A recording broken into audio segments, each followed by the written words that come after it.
the Hollywood Unapologetic Podcast with Orlando Delbert, Filmmaking Essentials. Today, we're taking a look at this really fast-moving world of immersive experiences. I think VR, AR, the whole digital shebang. Right. And how all the tech advancements are really shaping things, especially for, well, content creators. Yeah, it feels like things are converging, doesn't it? Yeah. Pushing us towards a future where, I don't know, our digital and physical lives just get more and more tangled up. It's definitely feeling that way. More interconnected. And it's not just about us using these things, is it? It's how they're made. Yeah. That's changing drastically, too. Absolutely. I mean, you think back, filmmaking was always this, exclusive club, big studios, massive budgets. Very high walls to climb. But now, Yeah. with technology leaping forward, cameras are cheaper, editing software's, right there on your computer, even VFX It's tools. becoming much more accessible. Yeah. We're seeing this real democratization. I know Raindance Film Festival's been highlighting that shift quite a bit. It's a significant change, lowering the barrier to entry for, storytellers who maybe wouldn't have had a shot before. Opening the doors for a whole new wave of creative voices, Yeah. which is exciting. Definitely. But, okay, as we get all hyped up about these amazing immersive worlds, there's this really critical question that kind of pops up. How do we make sure these experiences are actually for everyone? We came across this quote, and it really stuck with me. Okay. It said something like, unfortunately, virtual environments like the metaverse are largely inaccessible to people with motor and visual impairments. Ooh, yeah. That hits hard because it's often true with new tech. It really flags up a major challenge, doesn't it? It really does. It points straight at, well, ethical design, I suppose. As we're building these new digital spaces, we've got a responsibility, surely. To make them inclusive. Yeah. Right from the start. Exactly. Not as an afterthought. And we're not just talking VR headsets here. It's augmented reality too, right? Yeah. And immersive live events, even just the smart devices we carry around. Yeah, they're all sort of starting to merge together. Brand XR mentioned that, how the lines between physical and digital life are just getting blurrier. What are the really big shifts we're seeing, in how content is made and how we experience it because of all this converging tech? Well, I think one of the most transformative things is moving past just passive viewing. Right, not just watching a screen. Exactly. We're getting into this era where you, the audience, can actually feel present, like you're inside the content. That sense of being there. And that changes everything for storytelling, how you experience a narrative. You could feel the rumble of an explosion in a movie through your chair, maybe. Or the wind if you're virtually hang gliding. Yeah. I think some of the filmmaking articles touch on that kind of sensory stuff becoming more real. That's the direction things are moving in. It sounds incredible, sure. But it also, massively raises the bar for what audiences expect. No kidding. And AI, artificial intelligence, is a huge driver behind this, making these richer, more interactive experiences possible. How so? Well, think about AI powering environments that actually react to what you do, dynamically changing. Okay. Or maybe crafting personalized story paths, so my experience is different from yours. Or even, like Mackenzie mentioned, adjusting game difficulty on the fly so you stay engaged. Right. Keeping you in that sweet spot. Yeah. That leads into something else interesting.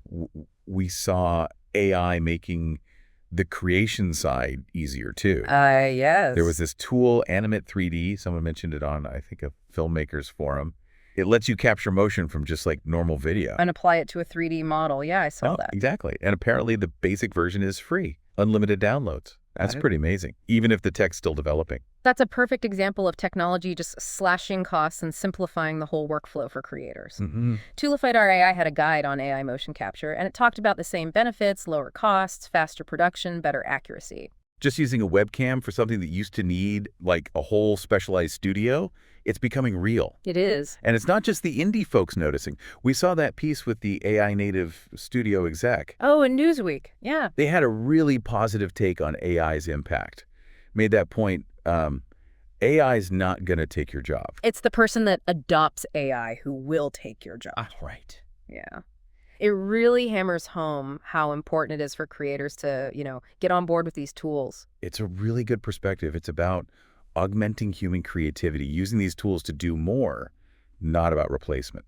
And the numbers seem to back it up. Yoom.com mentioned something like a 20% jump in audience engagement for films using performance capture. Which AI is making way more efficient and precise. So yeah, the data supports that shift towards more engaging experiences. Okay, so the trend is clear. More immersive, more tailored experiences, and the tools to make them are getting easier to get your hands on. But let's circle back to that crucial point, inclusivity. Right, the accessibility angle. How do we actually make sure people with disabilities aren't just left behind as this landscape zooms ahead? This really gets to the heart of, well, design thinking, doesn't it? That quote we mentioned earlier from the UW faculty web server about virtual places being inaccessible. Yeah. It's such a stark reminder that accessibility can't be an add-on. It has to be like baked in from the very start, a core principle. Absolutely. It's not good enough to just invent cool tech. We have to consciously design it so everyone can use it right from day one. There was that Reddit discussion on virtual reality that actually had some hopeful examples. Oh, yeah. Like People were sharing info about tools, OVR advanced settings on Steam VR, stuff that lets you tweak player height or use a seated mode. Ah, okay. Practical adjustments. Yeah, things that can make a massive difference if you have mobility issues, for instance. And it's great that the community is finding and sharing workarounds. That's valuable. But yeah, relying on users to patch the gaps isn't really a sustainable solution, is it? We need the developers, the platform holders, to prioritize these features as just standard parts of the package. Integral components, yeah. It felt like maybe the avatar customization options, which also came up in that thread, were a small step. How so? Well, just letting people choose how they look virtually, regardless of their physical body, that can be empowering, right?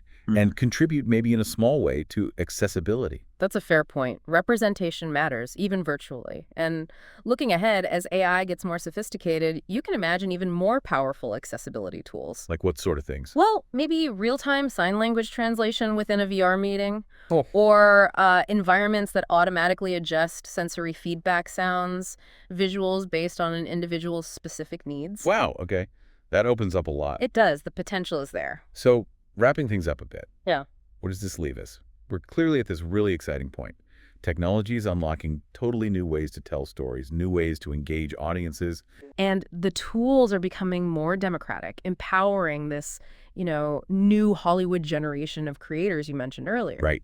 But, and it's a big but, there's this fundamental need, this imperative to make sure these amazing new realities are genuinely accessible, inclusive for everyone, no matter their abilities. Yeah, if you look at the big picture, the entertainment industry is definitely changing. McKinsey talked about that shift, more immersive, more gamified, more personalized. And AI and immersive tech are right at the center of that change. Driving it forward. And like that studio exec said, it can be empowering for creators, not AI killing jobs, but humans using AI to push creative boundaries, new kinds of stories. And the tech itself, like the AI motion capture we discussed, is getting better and better, more realistic, more engaging, folding right into the filmmaking pipeline. But we can't forget that accessibility challenge.